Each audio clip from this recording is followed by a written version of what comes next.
Selamat malam.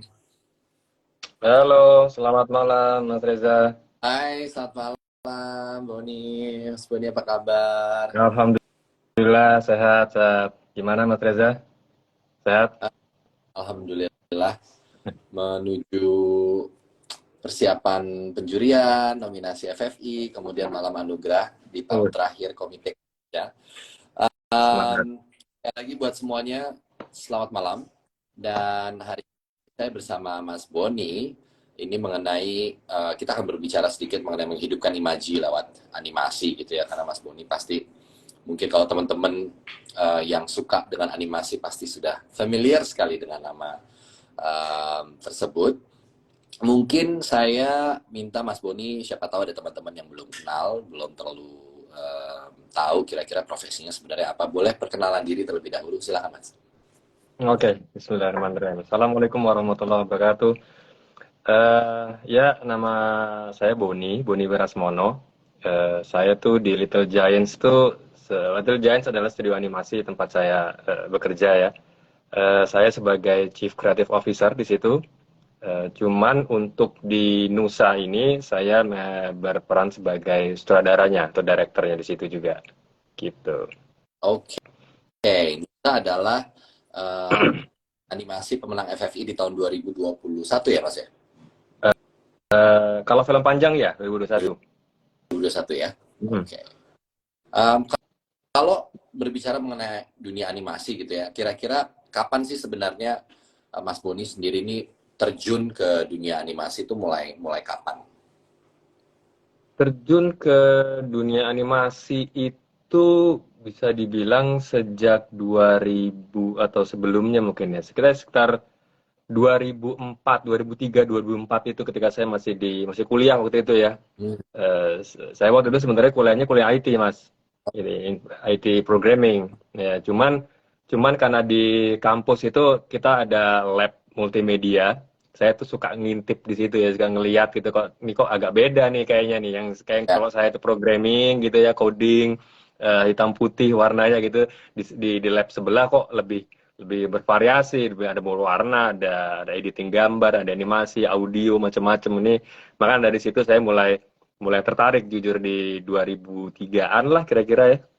2003 ya. Oke. Eh, Dan kalau dilihat dari mulai em, supervisor layout di tahun 2015 sampai kemudian perjalanan menuju sutradara, sebenarnya ya, akhirnya apa yang memantapkan diri untuk kemudian memutuskan oke dunia animasi adalah dunia saya dan kemudian penyutradaraan pada dunia animasi adalah pilihan saya, itu latar belakang yang paling kuat mengingat dunia animasi ini kan bukan dunia yang gampang ya, bukan. Mas, kita tahu apalagi prosesnya sangat panjang gitu. Saya sempat mengisi Ya, beberapa gitu sebagai pengisi suara gitu. Saya tahu persis bahwa proses panjang kemudian walaupun sekarang mungkin tidak yang 3D mungkin udah lebih lebih banyak kemajuan teknologi yang membantu gitu ya untuk pergerakan dan lain-lain, tapi tetap aja dunia animasi itu dunia yang rumit sekali untuk pembuatan menjadi satu buah film, apalagi film panjang.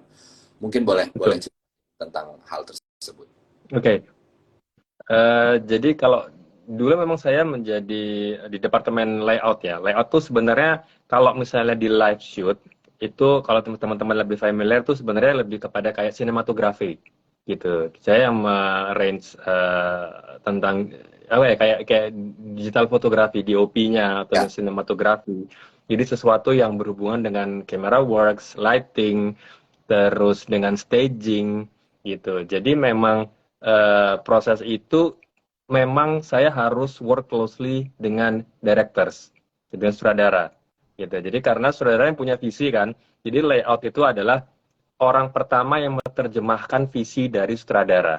Ya, that's why saya harus kerja dekat banget sama sang sutradara karena dia yang mengcrafting scene-nya, ya kan, alurnya seperti apa, kapan naik turun, kapan harus apa namanya intens, kapan harus loose gitu kan. Jadi, nah karena saya selalu bekerja dekat dengan directors, akhirnya sedikit banyak saya apa ya mulai keracuni gitu loh sama sama mindset para director gitu. Kok kayaknya Ya, seru ya. Jadi nggak cuma sekedar memikirkan tentang teknis animasi aja, cuman ada storytellingnya, ada craftingnya. Jadi kita ya, melihat animation itu in a big process, nggak ya, cuman satu departemen aja bagian, cuman saya memastikan shape dari scene-nya ini work well.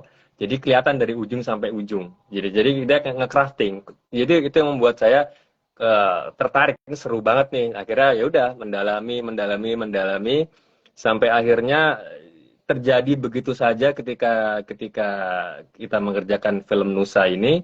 Akhirnya banyak banyak apa ya ketika kita brainstorming banyak ide-ide yang keluar yang secara otomatis teman-teman menganggap kayak Bon kayaknya lo jadi direkturnya aja deh kayak gitu. Jadi kayak secara secara tiba-tiba tidak sengaja terjadi aja kayak gitu. oke. Mas Boni, kita juga melihat gitu ya perkembangan dunia animasi ini, kalau dibilang maju-maju sekali juga kalau berdasarkan hasil diskusi saya dengan asosiasi Aenaki misalnya gitu ya. Ya, Kita tahun lalu bahkan tidak ada film panjang sama sekali untuk animasi. betul.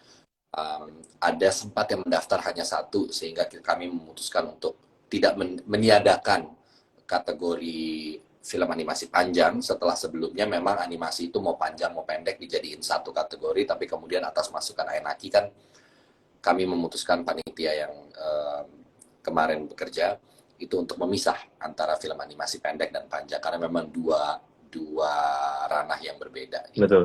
Kalau banyak yang mungkin juga bertanya gitu mengenai proses kreatif sebuah film animasi dari mulai ide awal hingga produksi. Secara komprehensif mungkin boleh dijelaskan um, apa sih kalau ada orang di luar sana yang tertarik dengan dunia animasi, kemudian atau mereka adalah animator-animator yang sekarang sedang sekolah dan memang aspiring untuk menjadi sutradara untuk membuat film animasi, kira-kira bagaimana sebenarnya proses kreatifnya dari mulai ide awal sampai dengan produksi? Oke. Sebenarnya kalau proses kreatif di animasi itu more or less mirip dengan live shoot juga sih sebenarnya. Jadi memang ya dari awal kita brainstorming ideas ya. Kita come up dengan sebuah premis, ya kan, dengan sebuah masalah. Kira-kira masalah apa yang mau kita solve di sini. Visi dari director tuh apa yang mau disampaikan, message-nya tuh apa gitu kan. Akhirnya kita keluarlah sebuah premis di situ, dari situ digodok bareng sampai diturunkan menjadi sinopsis, sampai menjadi naskah. Sepanjang itu sih ibaratnya kayak pre-production itu sejauh ini masih sama dengan apa yang mungkin terjadi di live shoot atau live actions ya. Yang bikin beda itu memang kalau di animasi itu memang kita dituntut lebih banyak ngayal atau imajinatif gitu. Jadi karena itu ya kita kan animasi adalah sebuah medium di mana itu tidak dapat direalisasikan di live action. Ketika live action nggak mungkin dia harus kamera atau animation apanya atau characters itu bermain di dalam sebuah lubang cacing, let's say gitu ya. Artinya otomatis kita harus butuh bantuan dari animation untuk merealisasikan itu. Jadi itu dia imajinasi itu sangat sangat dibutuhkan sekali karena kalau enggak what's the point of animation gitu kan, bedanya apa sama live shoot gitu kan, tidak ada hal yang menarik gitu. Jadi sampai di situ aja sebenarnya yang cukup besar ya bedanya ya. Sisanya ya itu masalah-masalah teknis ya, adalah masalah animation. Kita harus bikin modelnya dulu ibaratnya kayak kayak bikin apa ya claynya dulu apa patungnya dulu gitu kan, hingga nanti itu dikasih tulang terus nanti digerakkan lalu nanti di capture setiap frame by frame-nya, di capture dikasih Ya, dikasih warna apa kulit gitu ya, terus dikasih lighting dan lain sebagainya. Itu ya prosesnya cukup panjang, bener kata Mas Reza tadi gitu, panjang dan melelahkan gitu. saya sempat memproduseri bersama salah satu brand gitu ya, Ya, animasi pendek menang kompetisi karena waktu itu tiba-tiba kami para oke. juri menemukan bibit unggul, dari mulai ide cerita kemudian layout itu dikerjakan oleh anak yang luar biasa ini. Kemudian saya mengikuti prosesnya dari awal, dari mulai bikin storyboard dulu dan Ya, lain-lain gitu sampai kemudian jadilah hasilnya sampai sampai membuat apa, um, lagunya, musiknya, scoringnya, dan lain-lain. Tapi yang menarik juga, biaya produksi animasi itu kan tidak murah. Ya, Sangat tidak. satu challenge terbesar gitu ya untuk membuat bagaimana animasi itu bisa berjalan dengan baik gitu. Saya rasa budget atau kalau kita bicara biaya produksi itu sangat tinggi. Kalau menurut Mas Boni, ada orang-orang di luar sana yang sedang bertanya-tanya, oke, idealnya membuat animasi pendek itu budget berkisar dari berapa sampai berapa kira-kira? Pendek ya, tuh durasi Ya, pendek ini bukan feature length ya. ya. Nah, kalau pendek itu let's say dengan kualitas ya sebenarnya balik lagi ke kualitas ya. Cuman Ya. kalau kita mau ngomong dengan top notch quality gitu ya, Ya. let's say dengan bisa kita adu dengan luar negeri, ya mungkin bisa dibilang kayak dari mulai starting 5 million US dollars sampai ya unlimited gitu. Jadi Pendek itu cuma pendek ya. Ya. Karena dolar, memang sorry 5 juta dolar. 5 juta dolar bisa dibilang itu, tapi kan kita ngomong untuk yang ini ya, bukan home production ya. Ya. Istilahnya ini kita bisa adu lah gitu. Waduh, oke, oke. Teman-teman jangan angka 5 million dollars ya. Mungkin kalau kemarin itu ada juga teman-teman yang bisa membuat tentu dengan budget yang jauh di bawah itu dengan Oh iya lukisan iya production gitu. Ini kan kita berbicara dari skala yang mungkin berbeda. Oke, iya. saya mau melanjutkan dengan Nusa. Dari salah satu episode spesial yang kemudian memenangkan Piala Citra di tahun 2019 hingga menjadi film panjang dan juga memenangkan Piala Citra pada tahun 2021. Apa perbedaan yang paling signifikan dari proses kreatifnya, Mas Boni, kalau boleh dijelaskan? Oke, kalau sebenarnya kalau misalnya yang film pendek Nusa itu ya, itu sebenarnya hanya extension dari episodiknya. Gitu. Kita kan punya seriesnya ya Nusa kan, yang cuma 3 sampai 5 menit itu durasinya. Ya. Nah, kita mau men-challenge diri kita sebenarnya. Jadi itu adalah extension dari episodenya Nusa. Ini kan audiensnya anak-anak ya, Mas ya. Ya. Emang kan retention time-nya anak-anak itu memang pendek sekali kan, Mhm. gitu kan. Kita sudah lakukan riset dan 3 sampai 5 menit adalah waktu yang maksimal di mana anak bisa duduk menyerap informasi dan dia juga bisa memahami itu. Nah, kita mau stretch itu sampai ke belasan menit, 11 12 menit gitu kan. Jadi memang secara cerita itu memang kita craftnya memang lebih dalam ya. Kita menggunakan apa ya? Kita ambil why-nya dari Nusa itu, kita ambil backstory dari karakter Nusa ini sampai dia kenapa bisa misalnya kalau teman-teman mengikuti Nusa dia terlahir dengan disabilitas gitu, dan kenapa bapaknya kok jarang muncul dan lain sebagainya itu apa namanya melalui proses yang tidak hanya karakter Nusa yang belajar, cuman kita berharap juga ada pembelajaran untuk audiensnya. Nah, kalau di film panjangnya, nah ini memang jelas kita godok lebih matang lagi ya. Jadi secara message dia itu lebih lebih tebal gitu kan. Secara durasi of course lebih panjang dan secara apa namanya karakter development itu lebih dalam gitu. Jadi kita pengen mempertebal karakter si Nusa ini. Tidak hanya dia sebagai anak-anak yang oke, dia punya keluarga, dia punya adik, dia bisa bercerita segala macam, tapi dia harus kita berikan tekanan, kita harus berikan dia masalah biar dia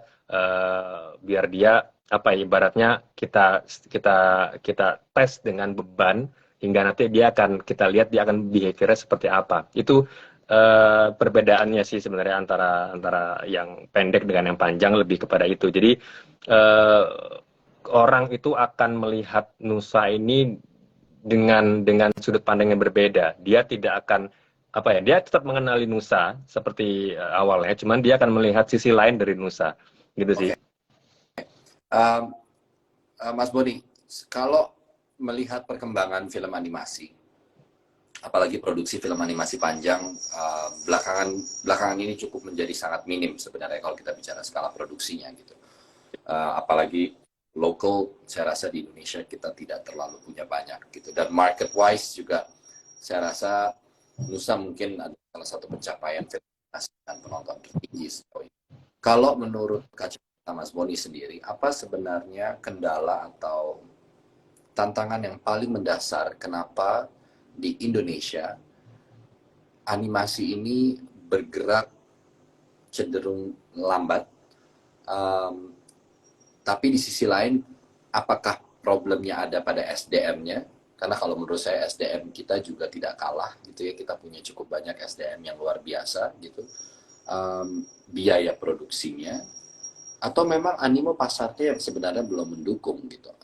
Dari kacamata Mas Boni mungkin boleh di-share.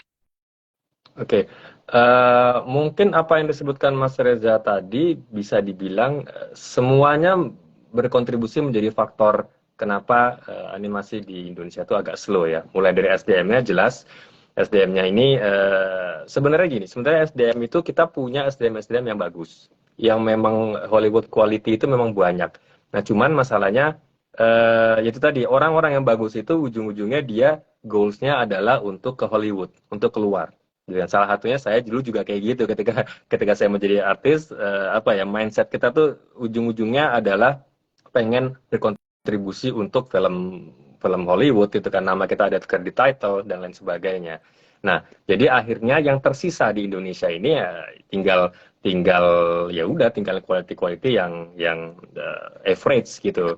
Lalu kemudian masalah budget, ya itu juga masalah budget. Cuman sebenarnya itu tidak kita punya akar masalah yang lebih besar lagi, yaitu adalah ekosistemnya gitu. Jadi ibaratnya kalau saya boleh bilang supportnya sekarang ini belum 360, belum dari semua pihak itu mensupport industri ini. Karena ini industri baru ya bisa dibilang ya. Contohnya misalnya kalau misalnya kita mau berkaca kepada luar negeri lah ya gitu ya, gak usah jauh-jauh, di Singapura, Malaysia, mereka tuh dari kerajaan atau dari pemerintahnya itu mereka ada support dalam bentuk grant, dalam bentuk macam-macam lah gitu kan. Kalau kita mau ngelihat, mungkin teman-teman tahu animasi Tayo dari Korea gitu kan, Tayo yang Beast itu kan, itu adalah sebenarnya campaign pemerintahnya mereka untuk menggalakkan masyarakatnya untuk mencintai naik bis gitu. Itu kan sebenarnya ada dorongan dari regulator juga untuk gimana? Ya, Sorry. menjadi bagian dari program pemerintah sebenarnya, penetrasinya lewat animasi. Betul. Iya, betul sekali. Dan di situ kan sehingga ada dorongan-dorongan seperti itu hingga akhirnya ujung-ujungnya semua industri animasi ini bisa scale up gitu Ya. kan, karena adanya itu tadi, adanya support system, adanya spotlight dari berbagai pihak. Jadi kalau ya itu sih beberapa faktor yang bisa menjadi faktor penentu juga, Mas. Ya, kalau boleh tadi menyinggung soal bagaimana support pemerintah. Saya rasa dalam setiap hampir berbicara di ranah manapun, dalam dalam dunia seni gitu ya, kita sedikit banyak tidak mungkin tidak menyinggung bagaimana support pemerintah dalam Ya, mendukung sebuah industri untuk kemudian bisa lebih maju gitu ya. ya. Kalau dilihat dari dunia animasi sendiri, Mas Boni boleh kasih satu aja misalnya contoh gitu ya. Kalau tadi kan udah disebutkan apa yang terjadi di negara Korea lewat Tayo misalnya gitu. Tapi kalau di Indonesia, support yang benar-benar dibutuhkan itu selain grants, karena tadi sudah disinggung, tapi dalam bentuk aturan misalnya gitu ya, entah itu permen kah atau dalam bentuk peraturan um, Pemda atau apa gitu dalam supportnya. Kira-kira aturan-aturan seperti apa, satu dua aturan yang menurut Mas Boni sudah perlu dibicarakan, mungkin di level legislatif misalnya. Kalau itu mungkin balik lagi tadi tentang ini ya, Mas Reza ya, mungkin tentang kemudahan akses. Misalnya kita butuh kan salah satu yang bikin animasi industri itu mahal itu adalah teknologi atau infrastruktur. Dan beberapa memang kita tuh pengalaman kami di Little Giants ya, kita harus impor barang itu dari luar negeri gitu Ya. kan, kayak misalnya servernya atau misalnya graphic card dan lain-lain sebagainya itu. Dan memang itu kan butuh proses ya, butuh ada teks di situ Ya. segala macam. Nah, itu mungkin itu satu ya. Kedua ya balik lagi tadi, dorongan. Jadi yang sekarang ini terlihat itu terkesan bahwa animasi itu hanya dilihat sebagai apa ya, sebagai komoditi saja yang dihitung sebagai ya hitung-hitungan saja gitu kan. Dimana sebenarnya animasi itu kan bisa menjadi apa namanya, marketing tools gitu kan, dimana ketika kita punya campaign, kita ada narasi yang mau dibangun, kita ada apa namanya, branding yang mau dikaitkan dengan produk animasi itu kan bisa. Jadi tidak melulu apa ya, profit and loss gitu lah Ya. pembicaraannya, tapi kita bisa lebih ngomong ini tentang branding, tentang narasi, tentang apa namanya, campaign gitu melalui animasi gitu. Ini, Jadi mungkin itu sorry Mas Boni, ini menurut saya ya. cukup menarik kan Mas Boni barusan gitu, karena tadi saya sempat bertemu dengan Mas Bima, Wali Kota Bogor. Ya. Beliau menyampaikan ada keinginan untuk, karena sekarang sudah ada ikon baru Kota Bogor gitu yang berbentuk animasi gitu ya. Tiba-tiba beliau Oke. menyampaikan bahwa wah kayaknya ini kita mau bikin beberapa campaign tentang bagaimana Kota Bogor yang ingin lebih ramah lingkungan gitu, ada green economy di situ dikembangkan, kemudian lain-lain. Saya rasa ini sangat relevan dengan apa penjelasan yang tadi Mas Boni sampaikan, bahwa Ya, melalui ya. memang komunikasi kepada anak-anak, terutama ketika kita mau memberikan sesuatu nilai value gitu ya, entah itu seperti tadi di Korea gitu, budaya naik transportasi umum yaitu bus itu bisa dikenalkan lewat Tayo gitu kan, itu Ya. lebih masuk ke dalam mungkin subconscious anak-anak gitu ketimbang uh, medium-medium yang lain gitu. Saya rasa ini Ya. mudah-mudahan bisa menjadi sesuatu yang didengar dan siapa tahu bisa ditindaklanjuti. Amin, amin. Jadi kalau Mas Bima atau ada staffnya yang menonton live ini, monggo disampaikan, janji kan mau mengenalkan salah satu Siap. animator company. Nah, Boni, monggo silakan Kang Bima kalau ada yang Kita sangat nonton menyambut baik. nanti bisa ngobrol-ngobrol langsung kira-kira campaign seperti apa yang mau dibuat untuk Kota Bogor misalnya sebagai contoh. Ya. Anyway, saya akan lanjut. Setelah Nusa ada produksi terbaru? Ada. Kita sekarang lagi produksi IP baru, judulnya Trung Tung. Gitu. Jadi itu tentang apa ya? Tentang jadi dia tuh mobil, karakter untuk mobil. Kalau teman-teman nonton Cars gitu kan. Nah, ini adalah versi Indonesianya atau kayak Tayo nih versi Indonesianya. Dia mobil. Memang ini tentang edukasi untuk pengajaran lalu lintas saja sih untuk anak-anak gitu. Jadi karena mereka adalah our future stakeholders di lalu lintas ya. Jadi kita harus mulai menanamkan dari sejak dini nih tentang rules, do's and don'ts, bahkan lebih kepada mindsetnya gitu. Jadi sebenarnya kita tidak terlalu apa ya, hard sell untuk menanamkan undang-undangnya gitu, tapi lebih kepada mindsetnya. Bagaimana ketika anak-anak itu punya rasa guilt, rasa bersalah ketika dia memotong antrian dan lain Ya. sebagainya, gitu aja. Oke. Ini ada pertanyaan menarik dari Elvitan. Bagaimana pandangan Mas Boni tentang animasi yang menargetkan penonton dewasa? Bukankah animasi tidak hanya untuk anak-anak saja? Kemudian dari Aditoro, campaign boleh tapi nggak gratisan. Oh jangan dong. Kalau itu berat. Udah gratisan lebih lagi. Mungkin dijawab dulu pertanyaan dari Elvi kali ya. Menarik juga sih. Bisa. Apa Animasi. tadi, sorry tadi untuk animasi untuk dewasa gimana? Ya, jadi menargetkan film animasi. Bagaimana pandangan Mas Boni tentang animasi yang menargetkan penonton dewasa? Bukankah animasi tidak hanya untuk anak-anak saja? Oh, mungkin maksudnya jenis-jenis animasi yang ditonton Oh, oke. tidak. Oke. Ya, jadi memang benar, animasi itu apa ya, bahasa yang range-nya itu sangat luas. Dari mulai anak-anak balita sampai kakek nenek juga dia bisa menikmati karena sangat-sangat universal ya bahasanya.